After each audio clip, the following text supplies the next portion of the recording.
Hello everybody, welcome to your deadline stream. It's game week 33. It's a very tight schedule at the moment, but as always, just before we get started, Mr. Ben, how are you doing today? Doing good, J Mac.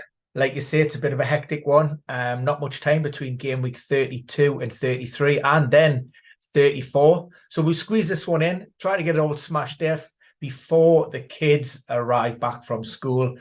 And then it'll all turn to, I'll not swear, it'll bedlam.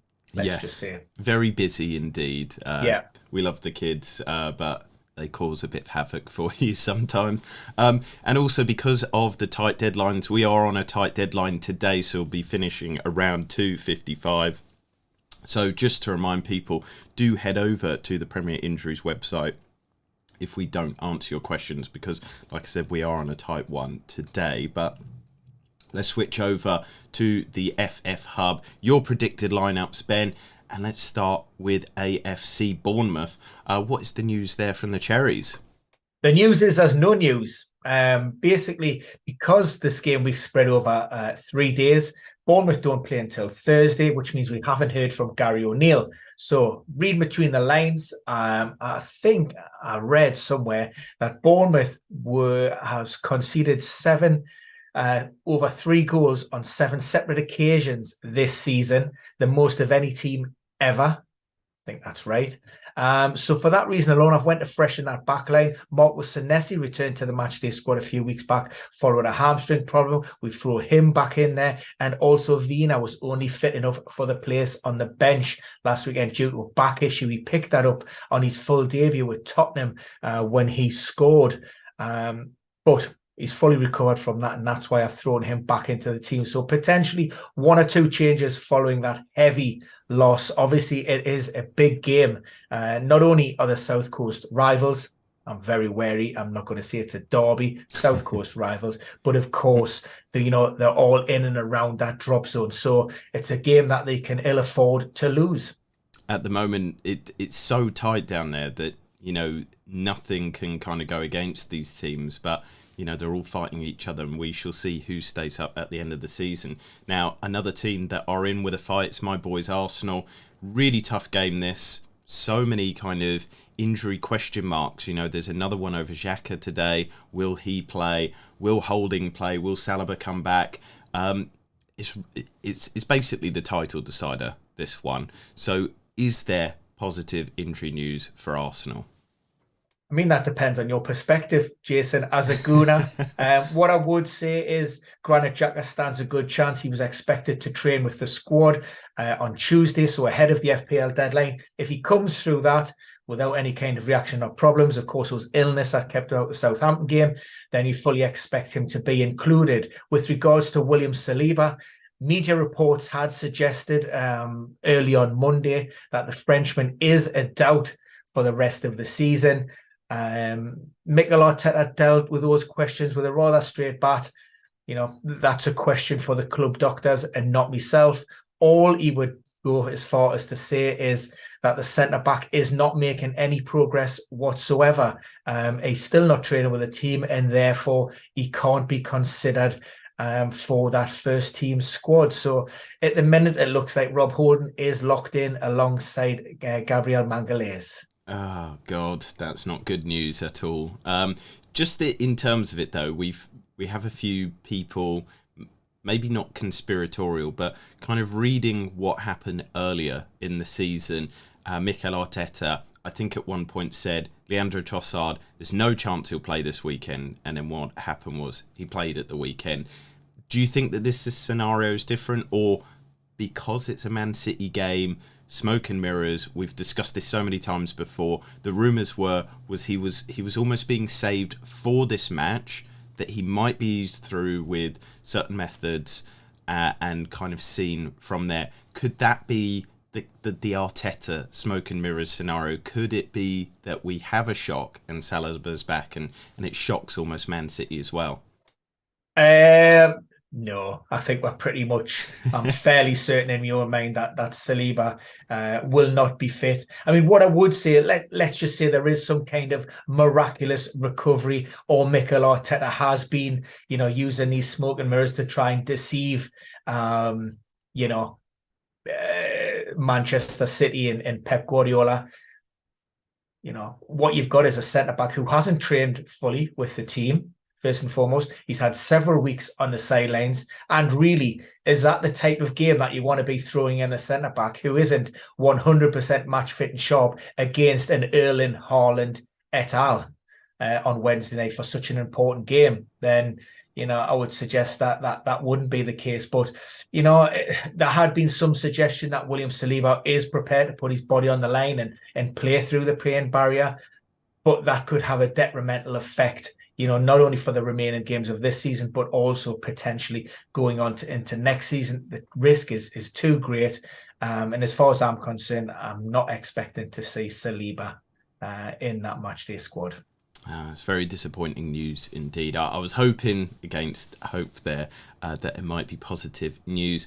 Geo Boys has asked about Ferguson. We'll get on to him in a second when we get on to Brighton. Taz Lima has said, will Shah play? We'll get on to Newcastle in a bit as well. And afternoon to you as well, Brian. So, yeah, get your questions in as always. But remember, we're going through the teams alphabetically. Otherwise, it gets a little bit confusing and we don't want to repeat ourselves as well. Aston Villa come into this game week looking strong. A lot of positive results. But what is the injury scenario there? Are there any boosts, anybody coming back to the team that can help them maybe push for, it seems unlikely, but a Champions League spot? Yeah, in terms of injury news, not much change from the treatment room. It's basically as you were. Players are progressing well, but certainly won't be considered for this game. The big question mark was with regards to the Argentine goalkeeper, Emi Martinez. He came off at the weekend at half-time. That wasn't injury-related, thankfully. That was more of a viral infection, stomach problems. So it looks as if he's going to be okay for that, although Unai Emery, wouldn't categorically say 100% that the goalkeeper was fine. Like I say, he was going to make a decision until the last minute, but certainly it looks positive. And that's a 9-game unbeaten run there for Aston Villa. Now, playing Fulham this weekend. Not this weekend. It's midweek, isn't it? But it'll be interesting to see. It could be another good one for Ollie Watkins owners. But Ivan Toney was the one that won out in that game against Villa and Brentford. But is there any news for the Bees that people need to be aware of? And as always, there's no news on Toney and his ban, is there? No news. So that's good news for the Bees and FPL owners. In terms of injury updates, we've just actually heard from Thomas Frank. Haven't had the access to the full press conference transcript as it currently stands, but we do know that Christian Norgard forced off at the weekend. That was initially described as a minor injury. However, he won't recover for this one. Also, Christoph Ayer has returned to training, but he's spent around about 5 to 6 weeks on the sidelines with a calf strain, so this game comes too soon. Brentford, form has been a little bit patchy of late. We've changed things up a little bit. Went with a more orthodox or a more familiar 3-5-2 as opposed to that 4-4-3 that we've seen in recent weeks. But look, there's a few interchangeable players within there, so I wouldn't be surprised if there were one or two tweaks to this lineup. Geo Boys has said Emi Martinez, just skipping back to Aston Villa here, he's his Sky captain tonight, very brave. But there was worries over Martinez, but I guess there is no worries. You've put him in the team. He should be fine. Look, I mean, you can never. It's not like an injury as such where you can sort of you can sort of give a rough guideline or an estimation on when a player will recover from a certain type of injury. This is more of a viral infection, a stomach problem. But look, I'd be very, very surprised if Emi Martinez was not part of that starting lineup tonight. A lot of it going round at the moment, isn't there? All this viral and stomach bugs. My poor old father was taken out for quite a while with a viral infection, but he's on the mend now. I don't know if we should put that on the Premier Injuries return to play. John McKenna is back. People are always interested in the other McKenna from Nottingham Forest, you know, myself, but my father as well. Jason Tamlin has said, "Afternoon, fellas, hoping for some Brighton goalkeeper news." Now, this is an interesting one. I guess it's tough for you, Ben, because it's kind of managerial decision. It's not injury. It's purely down to tactics. But he did play well, Robert Sanchez, in that FA Cup tie. But he always does play well. He is a good shot stopper. It's the fact that he can't play out of the back in terms of this, you know, double box midfield that that Brighton like to play with their overloads. What is the news there? Do you think that Jason still keeps his place? Well, of course, he missed out in game week 32 and then subsequently in the FA Cup. But he did return to the matchday squad. Now, I would have expected Sanchez to start in the FA Cup anyway, regardless. And for that reason, I have switched back to Jason Steele. I don't think Sanchez done anything particularly wrong to merit his omission from the starting 11 when Jason Steele came up. So that really came down to Roberto De Zerbi and his own preference and his how he wanted to implement that goalkeeper within his footballing philosophy. So, like I say, for that reason, I have Jason Steele back in the team, but look, for me, I think Brighton have so many other assets, viable options, low cost options further up the field. I'd be looking to avoid their goalkeepers anyway at all costs because, like I say, he could flip flop between the two. There isn't a great deal, between them. So, if I was looking at Brighton assets, I'm looking at the usual suspects, which would be Estupiñán, the Maitomas, the McAllisters, the March. I certainly wouldn't be looking at Steele or Sanchez. And what's Estupiñán's first name again? Purvis. You got it right this time. I thought you were going to say Ivor. With the team, with Brighton, they have the best run into the end of the season. I guess not a problem for this game week, but they will have a few doubles. They've got 3 doubles, in fact. Do you see any rotation, especially of those like trio that people love, the triple M of the midfield, Mitoma, McAllister, March, in future game weeks? Is that going to be a bit of a problem, or do you think that, that they only have the league to play for, they're going to be pushing for European slots? Is now the time to almost risk the players a little bit? What we've seen from De Zerbi up until this point, in and around those congested periods and double game weeks, we've seen very little variance in that starting 11. So he's not a manager that inherently comes in and makes a lot of changes. So that's good news, really, in terms of FPL owners. But you need to take these situations on its own merits.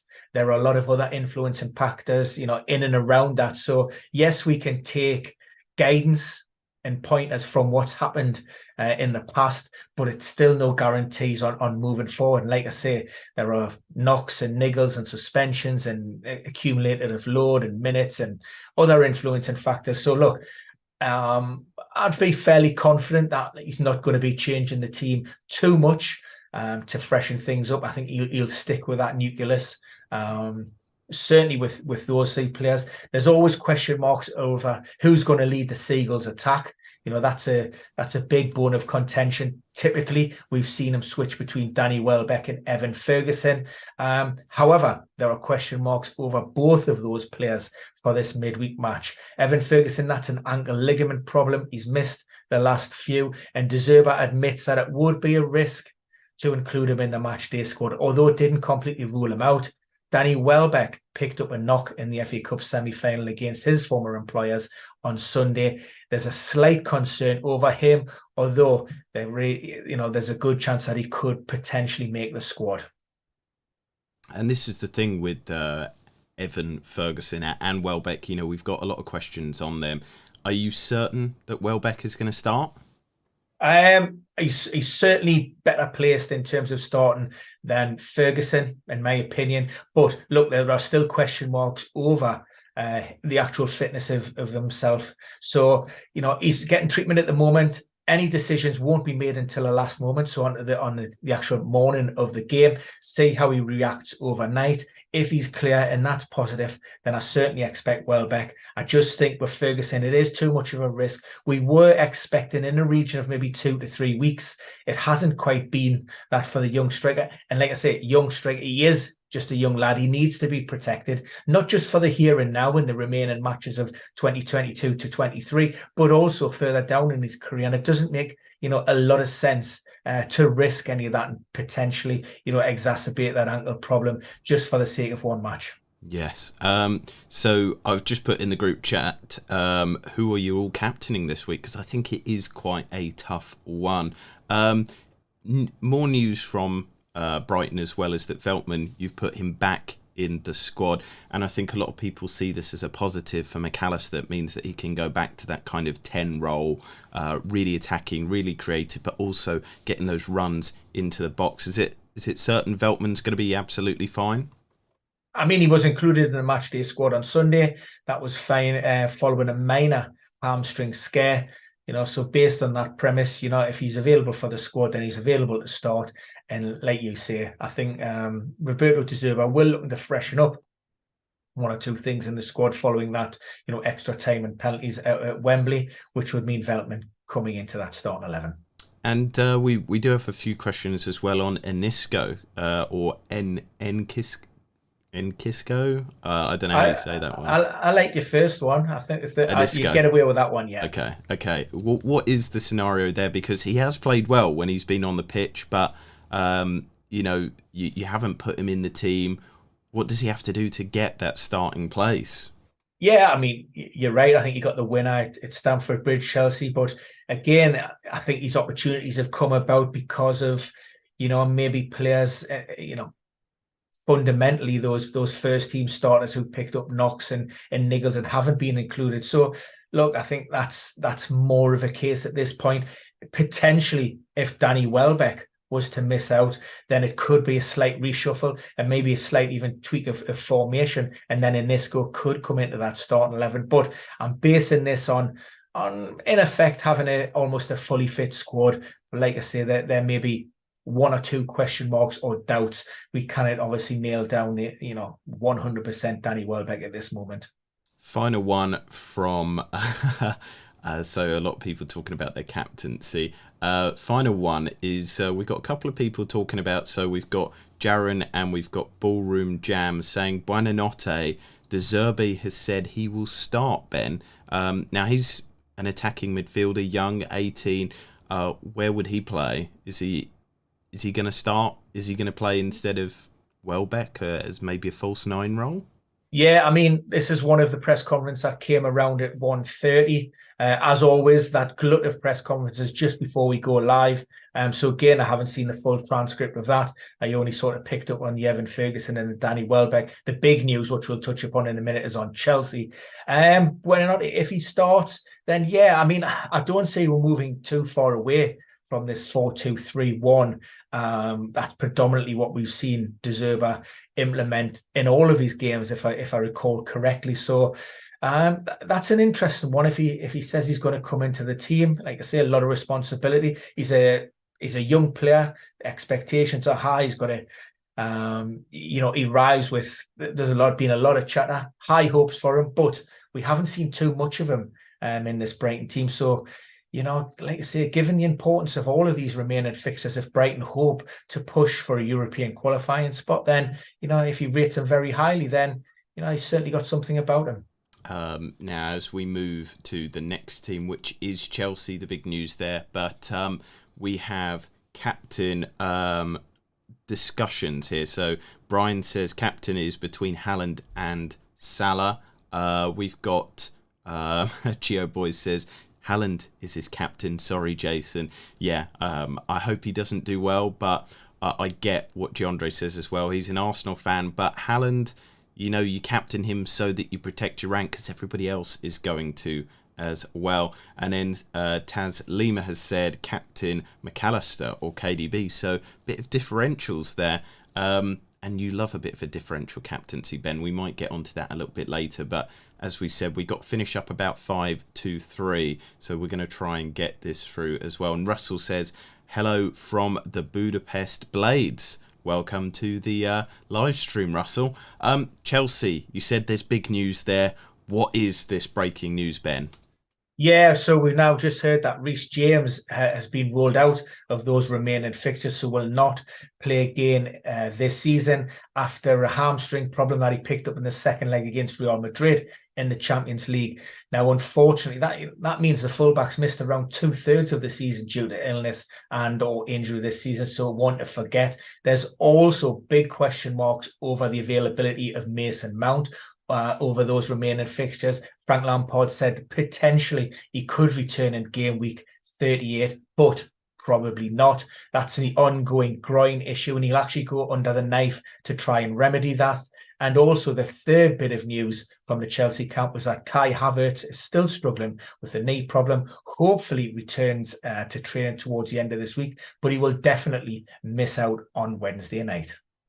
Goodness me, that's pretty bad news there. So who's going to be in the starting 11 then? Because obviously, as we always say to everybody, this is a living document. It changes, especially with all this kind of news.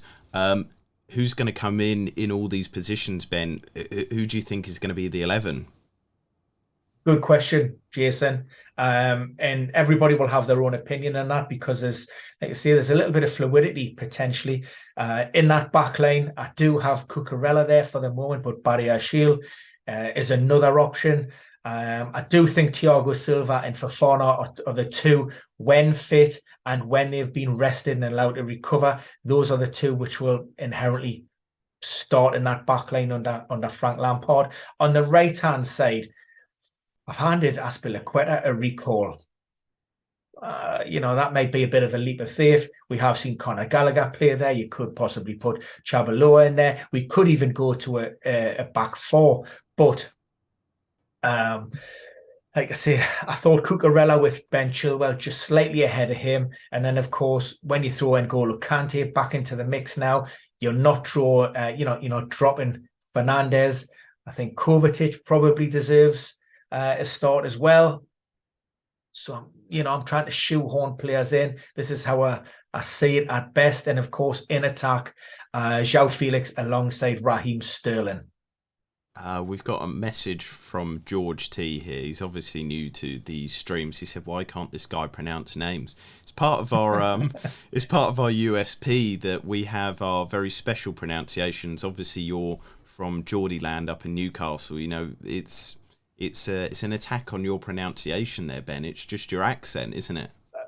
I would say that's more of an issue with obviously the speakers that are picking up our mic, because to be honest, when I'm saying the words, it's absolutely perfect. A lot of people are picking up on Chabaloa. That's what their main concern is. Magic69 has said, is Lampard going to start in the midfield? Could be an improvement, couldn't it, Ben? Well, it could do with him at this moment in time. He certainly couldn't do any worse than the way the Blues have been performing in recent matches. So, yeah, I believe he's still in half decent nick. He still gets himself out on the training pitches. So why not? Yeah, put him out there. Taz Lima, we will get to Fabian Schär in a bit, but we want to get through all the teams just so that people who watch this afterwards, it's all alphabetical. They can follow along, and so it doesn't confuse things. Sorry about that. Marius, hello. As always, welcome to the stream. Brian says, is it a possibility that Ruben Loftus-Cheek could be the right back slot? Yeah, he's definitely an option. Like I say, Conor Gallagher, Ruben Loftus-Cheek, Azpilicueta, they've all played in that position before. So if he does want to go with a 3-5-2, then potentially that's the way. If Lampard decides to go with a 4-3-3 or a 4-2-3-1, then possibly not. Right, so we are on Crystal Palace. Another one for pronunciation. You can say Matata. What do you say, Ben? I say Mateta, and I have him starting ahead of Edward. And the only change that was just to freshen that front line a little bit. Of course, Roy Hodgson. It's a bit of a breath of fresh air when talking about his team compared to Patrick Vieira. We do get injury updates and we do get little bits of insights. When asked about the possibility of rotating his squad, he said, it's always risky. We're not in that position where we can sort of take our foot off the accelerator, so I don't expect many changes here. Too soon for Wilfried Zaha and Nathaniel Klein, although they should return to training later this week. And good news for those who took a punt on Sam Johnson, even though Vicente Guaita has returned. Guaita, you must like that. That's a bit of class pronunciation there. Sam Johnson is nailed down for that number 1 spot. Wonderful indeed. What is the latest with Zaha, though? Is he sniffing around a return? Yeah, training later this week. Probably, I think it's West Ham in game week 34. Probably going to be too soon for that. Certainly for a start, maybe an outside chance of making the matchday squad. But, suffice to say, game week 35 and beyond is more than realistic. There you go. No Edward, Giandro Bottas has asked. Yeah, just thought I'd freshen it up a little bit just with the Eagles blanking at the weekend. It's a bit of a coin toss, to be honest. Like I say, does Roy Hodgson want to name it an unchanged team? Again, I think that would be the 4th successive game. I just wasn't too sure again with another match coming up in quick succession. Yeah, and I was a bit disappointed at the start there. You missed my... You say potato, I say potato. You say matata, I say matata. I mean, what? I was really trying to set you up there for a classic, but we'll move on. I apologise. Before we get on to Everton, shoe reveal. Do you have the shoes? I have the shoes. The shoes actually downstairs. Oh no! Yeah, we'll do it on the next live stream. Yeah, Friday. Yeah, Friday's live stream. We have a bit more time then, but I think people are really excited for that. Maybe more excited. I'm sure they are. I'm sure they're having sleepless nights. Yeah, I'm sure they're more excited than the team news. Really. Right, Everton up next. Probably a team that everybody want to avoid now. Really tough run into the end of the season. And it could decide whether or not they stay up. But what is the injury news for the team? Is there some positives there? I mean, the big one, Dominic Calvert-Lewin's back in the starting 11. Are all his issues sorted now? Look, I don't want to tempt fate for the young lad, given his injury history in recent times. All I would say is he came through the last game unscathed. Sean Dyche said he played more minutes than initially anticipated. And given the fact that he's had 5 days to recover, that's why I have him leading that Toffee's attack again. Questions may be asked ahead of game week 34, but for now, I have him leading the attack. Other positions may be up for discussion. At right back, Mason Holgate started for the first time maybe I think since last August, I think at the weekend. He was dismissed 2 yellow cards, so he's out. Really, it's between Nathan Patterson and Ben Godfrey. The only concerns we have over Nathan Patterson is his fitness, having returned recently from injury. And in midfield, we have Doucouré, who's back after a 3-match ban, so I've thrown him straight back into the team. Unana should be close. That's a groin problem. He did return to training ahead of the game last weekend, but wasn't included in the matchday squad. So he should be amongst it. But we haven't heard from Sean Dyche, and we won't do so before the FPL deadline. Brian has asked the question, surely Dominic Calvert-Lewin is being rushed back because of the situation at Everton. Do you believe that that could be a factor, or do you think that maybe the situation with Calvert-Lewin is outside of that? Look, a lot of these decisions with regards to return to play will be player-led. He's ticking boxes on the training pitches. He's been coming through bounce games behind closed doors friendlies without any issues. I mean, is this an ideal situation? Probably not.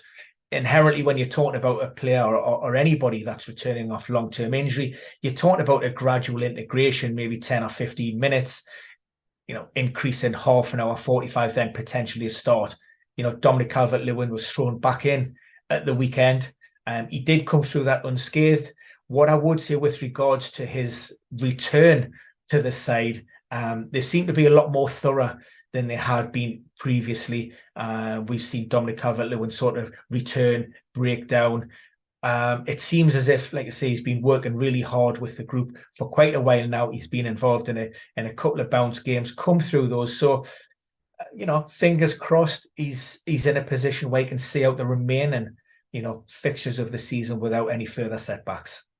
Now we have quite a few messages about your shoes, Ben. Mary says, boo, -points to you for no shoes on stream. Jondre says, yes, Ben, show us your Crocs on Friday.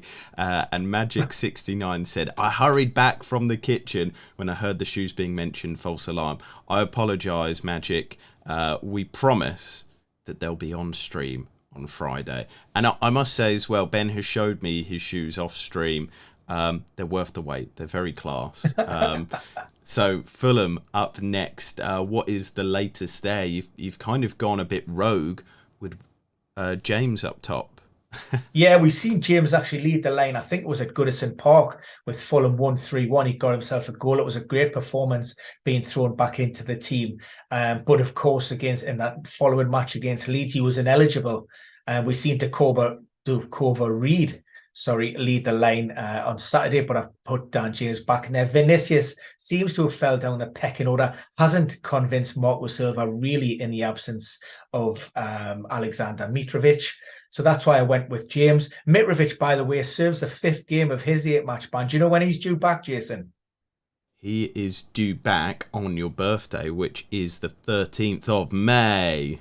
Fantastic, yes. 100, 10 out of 10, Jason, 100 points. And for people there, just remember, put 13th of May in your diary. I'm just trying to answer Taz Lima here because he keeps asking the...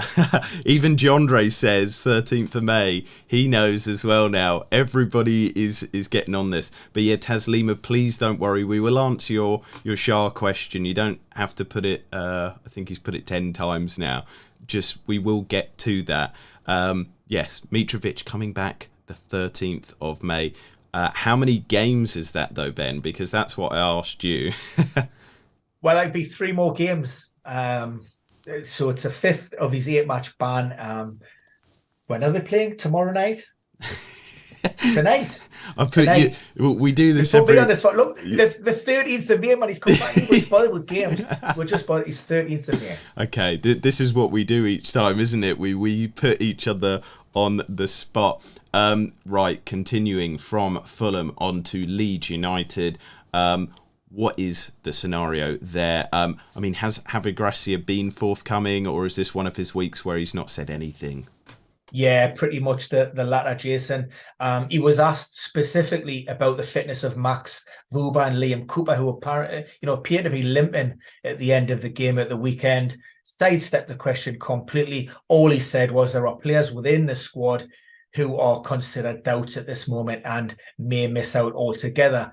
For that reason, I've had to take a bit of a gamble and I've had to shuffle that back line and freshen things up. We've put Firpo back in there and Pascal Struijk. I've also thrown in Adam Forshaw. Now, we spoke about players maybe being rushed back and not utilised.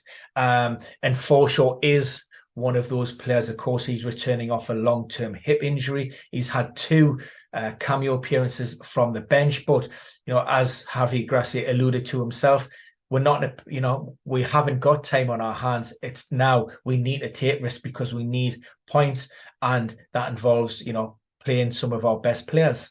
So there we have it. Patrick Bamford also in for Rodrigo in attack. Now, Gio Boys has pointed out that we're stuck for time as well. We've got about 7 minutes left. Leicester up next. What is the news there? I've put James Maddison back in. He returned to the gym on Sunday and back with the squad on Monday. Of course, he missed out with illness. Elsewhere within that Fox's lineup, not a great deal of change. Of course, it was a breath of fresh air to see them starting with Vardy, Daka and Kelechi at the weekend, a real sort of signal, a sign of intent from the new boss. And of course, that got him his first win in 3 points, 3 much needed points on the board. Harvey Barnes also in contention following that hamstring problem, but I think the game comes just a little bit too soon to start.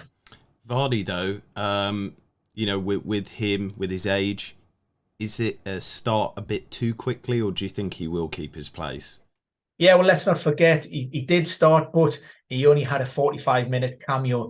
It was his the foul on by Jose Sa on Vardy that brought around that equaliser, the penalty. He actually couldn't continue because of that ankle problem that he picked up in the challenge. But he's been cleared. He has trained. So, like I say, for that reason alone, that's a silver lining on the cloud. And I haven't backed down for a start. Now, Jandre said, I did tell you on Friday Leicester will take the 3 points.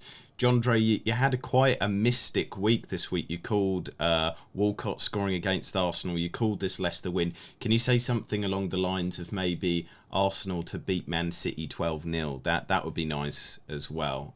Just use your mystic powers for good there, because I think everybody in the universe wants that. Liverpool up next, though. Are there many changes from that pretty good performance that they put against Nottingham Forest? I mean, not defensively, of course, but going forward, they look better than they have done recently. Yeah, Liverpool were unchanged for the third successive game for the first time since 2019 at the weekend. However, I've had to freshen things up. We don't tend to see Jordan Henderson play games in quick succession. He's the type of player that does pick up injuries when he has a high load in those legs. So therefore, I've brought Harvey Elliott and also Thiago Alcantara in for Curtis Jones. The other question mark I had was, does Jurgen Klopp start Diogo Jota? You know, given back-to-back quite serious injuries. I've went with Jota, and then this morning Jurgen Klopp has bigged him up, so I'm a little bit more confident. I have Nunes starting ahead of Gakpo, but like I say, with those options in attack, then it may just come down to the manager's thinking, and not just this game, but obviously the one that comes in quick succession. Yeah, it's a good selection headache for Jurgen Klopp now, as opposed to early in the season. Is there going to be any surprises for Manchester City? What is the latest there? Or do injuries mean that they can't really change too much? In terms of injuries, it's only Nathan Ake, hamstring problem, who is the only known concern at this moment in time. And it looks like Aymeric Laporte would come in a like-for-like swap. That's based on this formation. However, you know, if you maybe want to try and match up or nullify some of the threat of Arsenal, you may want to consider bringing in somebody like Kyle Walker and put him against Gabriel Martinelli. That would be a good one to watch. So, like I say, there could be a little bit of a change up here. Pep loves to overthink things and mess things up and chuck a spanner in the works when we're trying to predict things. But looking at this setup and how he's played these teams in recent matches, it's this formation and this formula that has the best results. So I'm going with play with your strongest team, playing what's been going well, and don't worry about the opposition. Therefore, Phil Foden coming back off that appendicitis, appendectomy, that procedure they had, that means, unfortunately, he isn't in a position to start. Yeah. So Jandre says, will Grealish start? Asking for a friend. Yeah, I'd be very, very surprised in such a high-profile game, given his recent form. He's been superb of late. So, yeah, Jack Grealish is in my team as well. So I'd be very, very disappointed if he didn't. Marius says Haaland will smash Arsenal. Might have to kick Marius from the chat there. We can't be having all that sort of abusive behaviour, can we? I'm just joking, Marius. I don't know what to say about the match. But Manchester United, what is the news on Bruno again? Jandre has asked about him. What is the team news in general as well? Because there is quite a few issues for Manchester United. Yeah, where do I start? Martinez out for the season. We know that, fractured fifth metatarsal. Rafael Varane out of the domestic league campaign, hopefully returning for the FA Cup final. Bruno Fernandes picked up that knock in the FA Cup semi-final. No news as it currently stands, but what we do know, he has been pictured using crutches with his right ankle in a calm boot. That's a supportive, protective boot. Now, it's not always worst case scenario. They're often added as a precautionary measure until a player can be sent for a scan, imaging, ultrasound, just to determine the extent of that. However, what I would say is, because we haven't had any press conference, and of course the game doesn't kick off until Thursday, I've had to play the percentages, and that's why I have Bruno Fernandes out of the team. Fingers crossed it's not as severe as potentially it could be. Elsewhere within the group, maybe Aaron van Bissaka for Diego Dalot is another talking point. Maguire, back from suspension, missed out against Brentford, which means he should become the left-hand side of that centre pairing, which then frees up Luke Shaw to move back to his more familiar and comfortable left-back role. There you go. So we'll move from Manchester United on to Newcastle. Now, we'll make sure to not talk about Fabian Schär. Nobody has asked that at all. No, let's start off with Schär. That's a huge one for the kind of FPL community because he's done it so well. Yeah, what's the latest there? Again, I'm playing the percentages here. What we do know, it's a hamstring niggle. There's a problem there. He was sent for an MRI scan on Monday. As it currently stands, we don't know the results of that. So there are big question marks over his availability.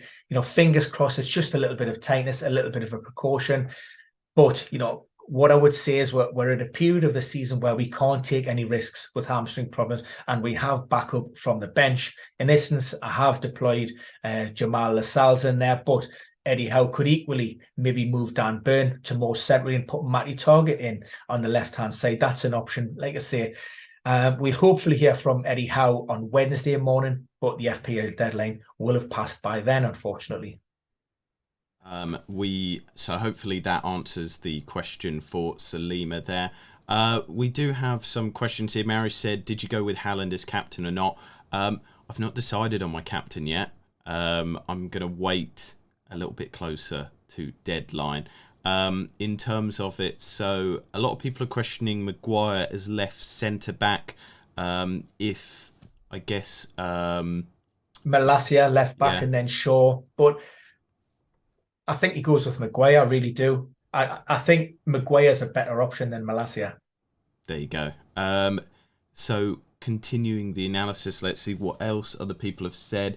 I think we've covered most of the questions. We've covered Newcastle, Nottingham Forest. Not much attention on them, Ben. McKenna out for the season. Just thought I'd throw that one in. Fractured his clavicle, unfortunately. So not a great end to the season after just returning from quite a severe hamstring problem. Where is my clavicle that I've injured? Collarbone. There you go. Southampton as well. Another team that not a lot of interest apart from when they play Arsenal, obviously, then they turn up. What is the scenario there? Yeah, Jan Bednarek is cleared. Initially thought that his withdrawal on Friday night was concussion related. It wasn't. Therefore, he should be fine. The question remains whether Ruben Selles wants to, stick with the team that started at the Emirates or go with the one that maybe, played so well after Bednarek left, or was removed from the pitch. So I've went with more or less that starting 11. Alcaraz, up top with Walcott. They've done all right on Friday night.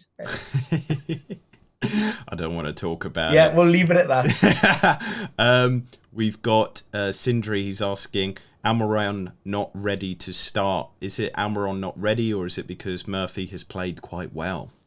Look, I think it's a nice position for Eddie Howe. Almiron, 2 appearances from the bench. I dare say he is. He's definitely got 60 minutes in his legs, but I cannot see how Jacob Murphy gets dropped, on recent performances, and certainly after the performance on Sunday. Marius has said, no Jason again, maybe needs to retire. I mean, if I retired from Nottingham Forest, I'd have to do this full time.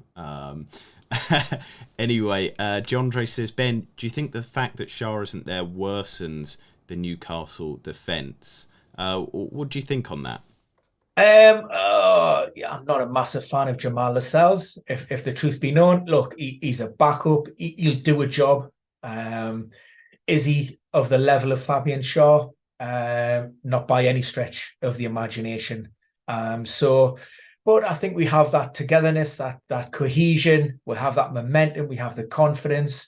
And it's not just about one player. I think as a unit, we work extremely hard for each other. Like I say, there are no guarantees that Shaw's actually going to miss out, but I still fancy it's a tough game down at Goodison Park. Let's make no bones about that. I'm not under any illusions that we're going to go there and get 3 points. Does it weaken us? Yes, but I don't think it's massively. Like I say, if it's just a short-term fix in Lascelles or even Dan Burn, like I say, if he was to move centrally with Matty Targett, then I think they'll be more than capable of doing a good job over the next sort of few matches, if that was to be the case. Now Tottenham, I don't know how to describe it, the absolute clown show that is the club at the moment continues. They've sacked Christian Stellini. They've got Ryan Mason in. You've kind of continued with a formation similar to that. Is that because this was made just before Stellini was sacked, or do you think Ryan Mason is going to have a bit of continuity with Starlo? Or what do you see changing? I don't see much changing, to be honest. They haven't really got the personnel. You could go with the back four, and then you maybe put Ben Davies in at left back and maybe Tanganga in at right back. That's a possibility. And maybe dropping, one of the current centre backs, say Langley, from that team, and you have Dyer and maybe Romero. I just don't know. He tried that back four on Sunday, and that didn't work out very well for them. There are a lot of changes that you could potentially make from the weekend. It just depends on how Ryan Mason sees things, how much of his own stamp he wants to put on that. You could, in effect, change things right up and go with a 4-2-3-1 and maybe have like Son, Richarlison, Danjuma or Kulusevski, in behind Harry Kane, maybe with just two holding players. Like I say, that the 4-2-3-1 is a possibility. I just don't know. It's a bit of a shot in the dark. Does he have enough time really to again implement his own thoughts and methodologies ahead of that game, letting the players understand what he wants, letting that sink in, or is he taking a risk with such a quick turnaround and off the back of another, very, very poor performance? We do have a comment from Jaron saying Romero may not be playing well, but I doubt he'll be dropped. He's still by far our best defender. Yeah. I mean, this is one of those teams that certainly isn't locked in. There's a few positions, and maybe I'm even leaning more towards that 4-2-3-1. I definitely see Danjuma starting. Mason Mount as a centre back. It has been known. Unfortunate, but he's injured, Jason. Oh, there you go. That's the only reason why he's not playing centre back. We'll continue real quick. West Ham up next. And then we do really have to wrap up soon for you, Ben. You've got the little ones coming home soon. What is the latest with West Ham? Very little in terms of team news updates from David Moyes. Surprised to see Antonio starting in back-to-back games, quick succession, following did he get a brace, I think, in Europe? But rewarded the boss with that faith. And for that reason, I think we have, Antonio starting again. The Hammer's getting a little bit of momentum. Confidence is high. So, potentially another good result on the horizon to more or less secure their top flight status. There you go. And then John Dre has said, please like the stream, guys. Slavcho has said, do you think any games will be postponed during the coronation of Charles III? First of all, I hope not. Second of all, when is that? I don't actually know when the coronation is. In and around the 8th of May or something like that. Yeah. I hope not. There's absolutely no reason it should be. To be honest, I couldn't give a toss about whatever the Charles coronation crap. So keep the football on. Yes. I hate all that garbage. So yeah, we're not royalists here at all, are we? No. They had enough cancelling the fixtures at the beginning of the season for the funeral. So yeah. We'll continue with the Wolves team news, and then that is it.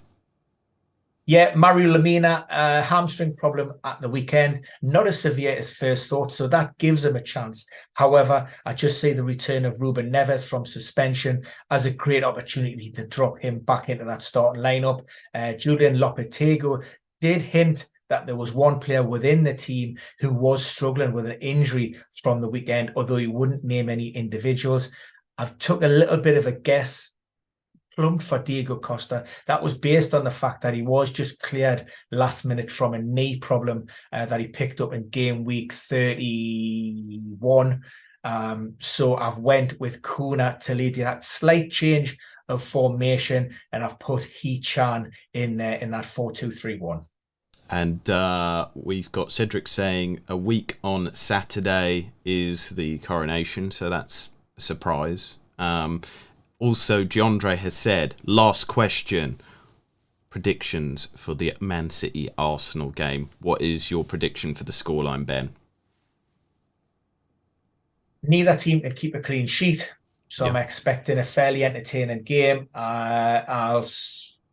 You know what? I don't think it's going to be a foregone conclusion. Everybody expecting maybe Manchester City to steamroller them. I think it'll be close. I think it'll be competitive. I'm going 2-1 City. Ooh, okay. I'm going to say 2-1 Arsenal. There you go. Got to believe in my boys. Of course you have, of course. So we will be back very, very soon. We gave everybody an extra few minutes there. But thank you for tuning in. Please do leave a like. Do share the video as well. Helps us out, helps us grow the channel, and then it helps us create better content for you. If you do have any questions, message me or Ben on Twitter, or you can do it in the comments below. And if you have questions as well, do head over to the Premier Injuries website. There's lots of great information on there. But for now, we're going to love you. We're going to leave you. Wish you the best of luck. And we will be back a little bit later in this